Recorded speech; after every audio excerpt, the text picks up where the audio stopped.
In the headlines to the CBC NewsNight, Barbados considering several recommendations to boost its declining population. Government closer to establishing minimum rates and conditions for tourism and hospitality workers. Efforts underway to transition local small businesses to international enterprises. And in sports, Barbados's clubs fall behind in their basketball series against an American touring team. Broadcasting from our studios in the Pine St. Michael, this is CBC NewsNight, starting now.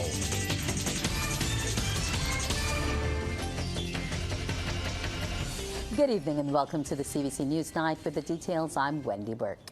Efforts to boost Barbados's dwindling population were the focus of debate in the Lower House today. Among the possible solutions being considered is importing skilled workers. Prime Minister Mia Amor-Motley says managed migration is one of the recommendations to grow the population. It is one of 3 measures outlined in the Barbados Population Policy 2023 debated in Parliament. Why this is important, sir, is because we don't need to have open floodgates. What we will have is a managed migration policy so that the skills that are needed can be brought in rather than just believing that you bring in any and everybody and that you flood out the country and you end up with a preponderance of skills that have no jobs and a preponderance of jobs for which there are no skills. Well, that don't make no sense. And therefore, there are other countries in the world who have managed this well over 50, 60 years. Ms. Motley says giving citizenship to Barbadian descendants is another suggestion on the table to increase the population. And there are other countries doing the same thing that we are doing now. The United Kingdom recently announced an extension as to who could benefit from citizenship. Theirs is time-bound over a wide period of time, but it is still time-bound. In other words, instead of only the child of a Bajan being able to be a Bajan by descent, you can want to extend it to great-grandchildren or grandchildren. She says the third recommendation is for Barbadians to have more children. But the third one is really the problem. It is the one that we would love all of us to do, but it should have been dealt with 25 years ago. And that is the natural way of encouraging families to do what they have to do to grow the population. The good old-time way. The problem is that the good old-time way, while it may bring joy to many, does not allow us to solve the problem in under 20 to 25 years. An aging population is also one of the challenges Barbados is facing. That's why plans are in the works to have government-owned elderly daycare centres island-wide. Elder Affairs Minister Kirk Humphrey made the disclosure during his contribution to the debate. Very soon, we'll be taking a paper to Cabinet and hopefully thereafter constructing a facility, sir, to allow for daycare for the elderly, sir. I would like to have 2 facilities to start off. One, sir, we were starting in the east because we already have a space at Sterling, and one closer to town. But I also want to have one, sir, quickly thereafter in the north, and one in Christchurch, just to begin with. And I think it is going to be important that we build these facilities, sir, because obviously, if I say to you that the mechanisms of care that we thought we could rely on no longer exist, the state is going to have to play that role. In addition to trying to increase the population, government continues to pursue its plan to provide a better working environment for employees within the country's most important sector. As such, it is now closer to introducing legislation which establishes minimum rates and conditions for tourism and hospitality workers. Labour Minister Colin Jordan provided the update during the debate. The move is one of the key tenets of the Labour Clauses Concessions Act, which could result in concessions being revoked if a business does not comply with the legislation.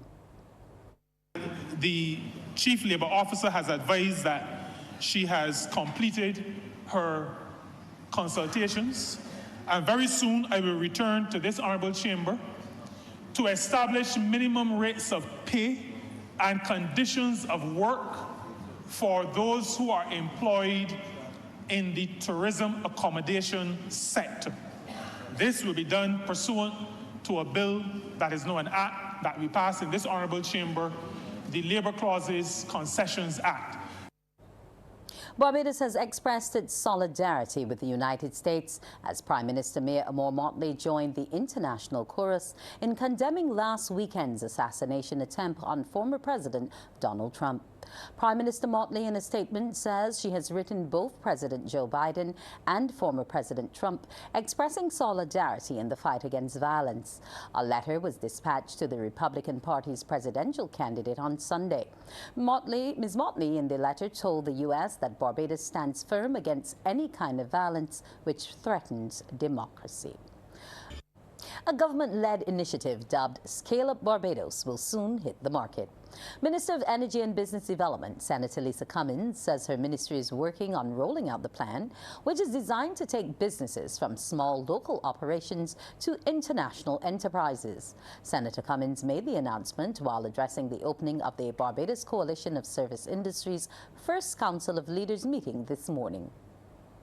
We want to take what you have at the foundation and map together with the management consultants, with I saw an economic development group. That's the only association that I did not know of before, sitting next to Norma. Want to hear it from the financial analysts and from ICAP and from your leadership. How do we scale up the members that constitute your associations? Meanwhile, Senator Cummins is challenging the coalition, which is the national umbrella body that brings together businesses in the services sector, to be relevant in order to be seen as a valuable entity. I'm urging BCSI to have an internal conversation around is what is your meaningful work? Where do you see yourself positioning Barbados in the next little while? You are nothing without the member associations sitting in this room. You really are not.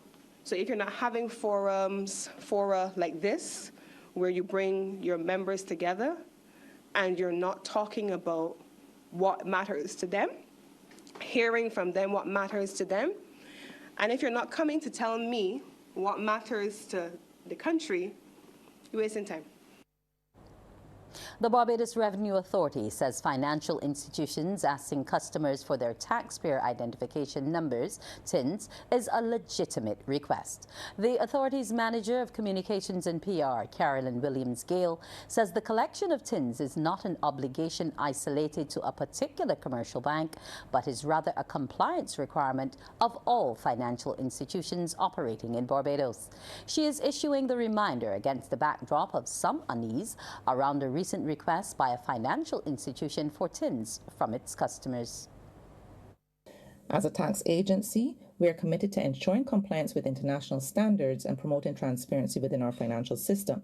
So the collection of this information is a crucial element in fulfilling our obligations under several international frameworks, including the Foreign Account Tax Compliance Act, or FATCA, from 2015, the Common Reporting Standard, or CRS, in 2017, and these remain ongoing obligations, as well as in relation to our commitments as a member of the Global Forum on Transparency and Exchange of Information for Tax Purposes. Ms. Williams-Gale added that the actions of the financial institutions in Barbados are aligned to the actions of or that will be taken by financial institutions operating in over 100 jurisdictions that have a Foreign Account Tax Compliance Act regime. And are members of the Global Forum on Transparency and Exchange of Information for Tax Purposes with a CRS regime. So where persons fail to provide the required information, it hinders the ability of financial institutions to act on Barbados's international obligations. And the authority continues to urge all financial institutions to adopt all necessary policies and practices to ensure that persons provide the required information. A leading Barbadian academic sees a role for universities to play in solving current problems countries are facing. Vice-Chancellor of the University of the West Indies, Professor Sir Hilary Beckles, says institutions are now being called upon to be activists in this 21st century. He says UWI recognizes this and has been playing its part. Sir Hilary was at the time delivering a virtual address before a Higher Education Sustainability Initiative, HESI, global forum titled The Future of Higher Education for Sustainable Development at the UN in New York. The activist university, the university that has its sleeves rolled up, is out there in the community, is out there beyond its own walls and jurisdictions, participating in human development. Activists in helping to solve some of the major problems facing humanity, issues of poverty, issues of food security, public health, climate change, all of these important 21st century matters. Universities now have a critical role to play in achieving the success that we are looking for. Fishers in Barbados will soon be celebrated and recognized for their contribution to the development of the fishing industry over the years. The inaugural Fishers Ball and Awards Ceremony, a blue carpet affair in commemoration of the 80th anniversary of the Fisheries Division, will be held on Sunday. The black tie event, which is by invitation only, endeavors to bring stakeholders along the fisheries value chain together in one room in order to ensure that the vision for the fishing industry is clearly articulated. The event will also include the screening of a mini-documentary entitled The Barbadian Matriarchy of Fishing. It features exceptional Bajan fisherwomen and a tribute to late stalwarts whose legacies live on. Police are probing the apparent drowning of a Costa Rican visitor. The deceased 27-year-old Pablo Andres Rojas arrived in Barbados on July the 12th with a number of friends and was scheduled to leave on July 20th. This is according to Police Communications and Public Affairs Officer Inspector Rodney Innes. He says the visitor was staying at Bushy Park, Rockley Golf Course and Country Club in Christchurch. Lawmen say the unresponsive body was discovered floating about 10 minutes to 9 this morning in a pool at the South Golf Course and Country Club. Sir Philip Thoreau has been remembered as a larger-than-life figure who was committed to service and Barbados. Barbadians from all walks of life, from Prime Minister Mia Moore-Mockley and government officials, joined his family in paying their final goodbyes during his funeral service at the St. Mary's Anglican Church. Sir Philip, an attorney at law and former chairman of the Electoral and Boundaries Commission, passed away at his home on July 5th at the age of 78 years. Prime Minister Motley described the late Thoreau as a giant in his own rights despite his small stature. She says Sir Philip, along with the late Herbie Yearwood, were important foundations of the Barbados Labour Party. Many focus only on those who serve in Parliament, but without the foundation of those who keep the party together, we would not be able to bring the service that we bring to this country and to our people. Jimmy did it without asking for anything. He understood truly the meaning of service, and indeed, he embodied the fact and that saying that service is what life is really all about. Dean Thoreau, the eldest of two of the late Sir Philip Thoreau's sons, says his father was a mentor and friend of many. He fondly remembers his father's love for sports and his time at the Carlton Club. He says his father was good at analyzing people. He knew exactly, if you know him, he knew exactly what screw to turn and how much to turn, just to rile you up a little bit. Nothing, no malice. Now, teasing was also his thing. If he teased you, he trusted you and he loved you, because only the select few got the teasing from Uncle Jim. My father was one of 7, 6 brothers and sisters, and so there were plenty of nieces and nephews around to get the teasing that Jimmy dished out. Sports time now with Mark Seal. Mark, what's in store for us? Quite a few sports, Wendy. Good evening, but we're going to start with basketball, where the PhD hoop teams from the United States have taken a 4-2 series lead against Barbados clubs. They won both games at the Community College Gym last night. Their juniors defeated the Kings, while their seniors beat Pinelands. Hoops juniors lost both their previous games to combined school Tridents, but Kings wouldn't be the same type of opposition. J.C. Cena, here showing off his handles, creating separation with the offhand to bank 2 of his 10 points. Lots of turnovers on both sides, but the Americans had fewer, thus they were in the lead. However, Trishawn Gaskin got his one-on-one game up and running, driving strong across the key and finishing off with the floater. He had a joint team and game-high 12 points. There were actually 3 players with 12 points. For Hoops, it was Tyler Thurston. Kings with the missed jumper, Hoops with the rebound, and Thurston outruns the slow transition defense for an easy layup. With all of the turnovers, Hoops had 25 more shots than Kings, 95-70, and they scored 33 of those attempts. One of them was this 3 by Caleb Palumbo, one of his 2 threes, part of a 10-point night.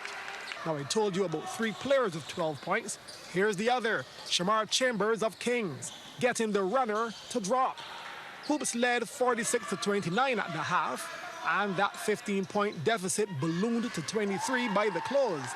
They went on to win 78-55 to earn their first win on tour. On now to the Hoops senior team against Pinelands, and this one wasn't close either. Adam Brazil at the point directing traffic and calling his own number, burying the 3. He had 17 with 3 threes. Pinelands suited up 2 players we didn't see with them in the Premier League. This is Tariq Harewood posting up. He loses the defender and gets the easy flush. But the Pine did have their top scorer for the 2024 season, Rashid Maynard, here taking it strong to the hole for the and 1. He did score the free throw as part of his team high 18 points. Hoops clearly gave Tyler Dearman the green light to shoot. He chucked up 11 threes and scored 5 of them for 45% shooting beyond the arc. He had a game high 23. Hoops also effected 17 steals. This one led to a fast break with Jackson Gowdy, the trailer, ending off with the lefty layup. He had 15. Pinelands were only down 52-42 at the half, but on resumption, Maynard still had it going on.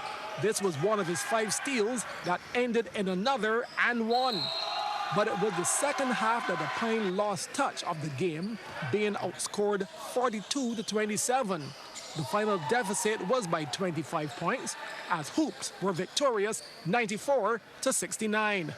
The Barbados Under-21 national netball team is back on home soil after qualifying for the World Youth Cup in Gibraltar next year. CBC's Anmar Goodrich-Boyce reports on the team's arrival. It was celebration time for Barbados as the Under-21 team returned home from Guadeloupe to a well-deserved hero's welcome after securing their spot at next year's Youth Netball World Cup in Gibraltar. Just after 10 o'clock on Monday, the team touched down at the Grantley Adams International Airport to loud cheers and fanfare. Barbados finished second at the qualifying tournament, losing to Jamaica in the final on Sunday night 54-29. Speaking to CBC Sports, shooting MVP Demia Waldron said the tournament was a great experience for the girls. It was good. It had a lot of great teams at the competition, and I feel that Barbados came and they showed their talent. The main object of the team, of course, was to try to qualify for Gibraltar. You've done that. Talk to me about that. How happy are you with that accomplishment? And what was the feeling around the camp and the girls when that happened? It was awesome because that was our #1 goal, to go and qualify, and our second goal was to come first. We did not do that, but we gave it our best. Despite not being eligible to compete next year, Captain Shanita Callender says she's happy to assist the team in advancing to the tournament. I feel great knowing that we qualified. Although 6 of us won't be here next year for Gibraltar, we still put our best foot forward to help the girls qualify, and in the end, we came home with a silver medal. Coach Pamela Hessen says she's proud of the squad. As I said before, these girls have only been together a short time. So they put in a lot of work, a lot of effort. I believe in them, and I knew they were going to qualify. Where we were going to go, well, I say where we were going to go. I knew we were going to get to the final. I just didn't know which was going to be the place, but we were going for first. But I'm happy because, as I said, everybody thought maybe we would get 3rd or 4th, but I knew we were going to get to the final. I knew in my heart we were going to get to the final. It was just about the place, and I actually think we should have won. Barbados won 4 out of 5 matches in the qualifying tournament, defeating St. Martin, Antigua and Barbuda, Guadeloupe and Trinidad and Tobago. Anmar Goodrich-Boyce, CBC Sports. Meanwhile, regional junior squash champions Barbados are also back home after defending their titles in Tortola recently. Anmar Goodrich-Boyce has been on airport duty. It was the return of champions at LeGrant Adams International Airport as Barbados junior squash team arrived home from the British Virgin Islands after another successful campaign. The players and coaching staff were greeted by adoring parents and fans. Speaking to CBC Sports, Coach Sean Simpson said he's proud of the team for executing the game plan and retaining their titles. The whole idea was to retain the overall team title. I thought the team had the composure and the experience there to retain the title as long as everyone buckled down and really focused on the task at hand. We had a number of critical matchups in the pools and also going into the semifinals, especially with the boys who would have been tasked with playing against Guyana. And you know, Alex Stewart stepped up very big there, turning a result in our favor against the boys on the 19 champion, who he would have played for in the finals against. Doubles champion Alex Stewart, who partnered Aidan Paris, was elated to bid farewell from squash at the junior level on a winning note. It was a great last tournament. I'm so proud of this team. Like, to bring home this goal is always the best to wear Barbados on my back. You mentioned it being a great moment. How important was it for you to go with a bang, considering now that you're graduating to senior?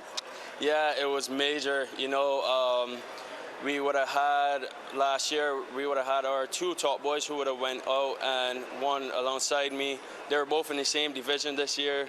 So we were really scraping up looking for where we wanted to get our points. And as I said, all these boys stepped up where we needed them to step up. And we were so proud of them and can't ask for any more. Individual under-19 girls champion Ebony Atherley said she was also pleased with her performance. It feels very good to be a champion because it's just a great feeling knowing that I improve and reach a higher level in my squash.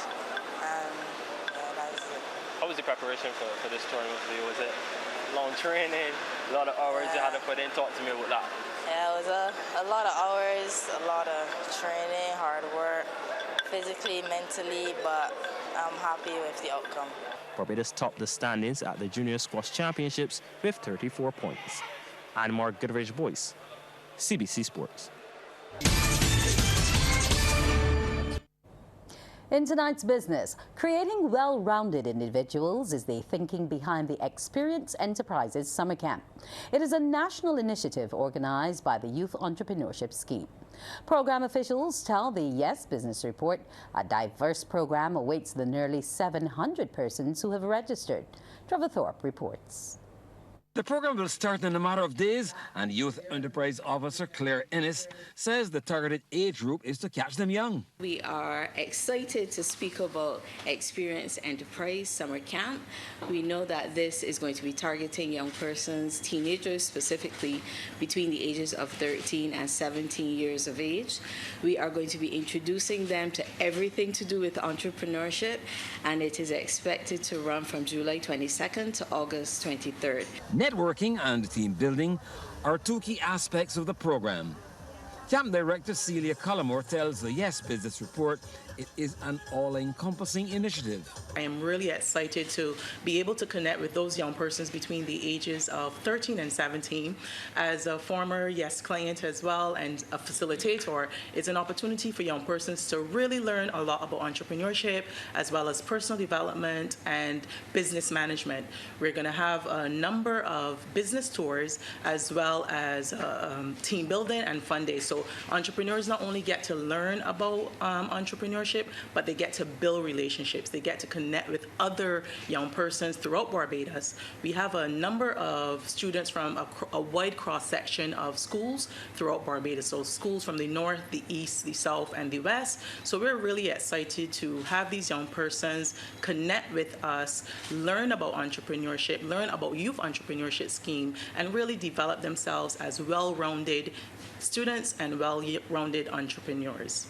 Minister of Youth, Sport and Community Empowerment, Charles Griffith, says government has put measures in place to have young people engaged in wholesome activities, and this summer camp is an example of that. You would have heard from all of those who are involved in the camp process, and I constantly say that if government do not put things in place that will help our young people to grow, then the streets will put those things in place. And clearly you would have seen and heard from those who are facilitating the camps program this year that there's a diverse amount of programs that are involved in the process. And we hope to see a change individual at the end of the 5 weeks program for this particular summer camps program. This year we have added a lot to the program to ensure that we keep the interests of the youngsters in the whatever camp it is that they're participating in. Like I said, we have long moved past arts and craft in terms of the activity that is housed within our camps. And you can clearly see that a lot of thought would have gone into this, and government will continue over every single year to provide this summer program that seeks to provide that opportunity for our youngsters to be involved in structured activity with staff that would have been trained to deliver whatever it is that we're providing in the camp setting. The minister said the participants should emerge better off from the exposure. The Experience Enterprises Summer Camp will run for 5 weeks and nearly 700 people are registered. Trevor Thorpe for the Yes Business Report. Business News, 21 young people have graduated the Master of Ceremony program organized by the Ministry of Youth, Sports and Community Empowerment. Training for Cohort 2 for the Youth MC Training Program began on April 27th of this year. It was overseen by Captain Michael Jules and Jewel Ford and saw the participants completing 6 modules and 30 contact hours. Speaking at the graduation was Minister of Sports, Youth and Community Empowerment, Charles Griffith. He asked the participants not to just take in the training, but make it into a business. I'm suggesting that you either pair up or you come together in threes and start an MC Inc. and you send your information to business houses, you send your information to the ministries, indicating that you're at a level that you can MC the program. So I don't want you to treat this as just you did a program and that's it. Ministry, and I've mandated all of my programs, and we have about 6 or 7 or 8 different programs that are pitched at the national level, that either both or one of the MCs will come from your ranks. So you will get the exposure as a result of the ministry. Thanks for viewing. Do enjoy the rest of your evening.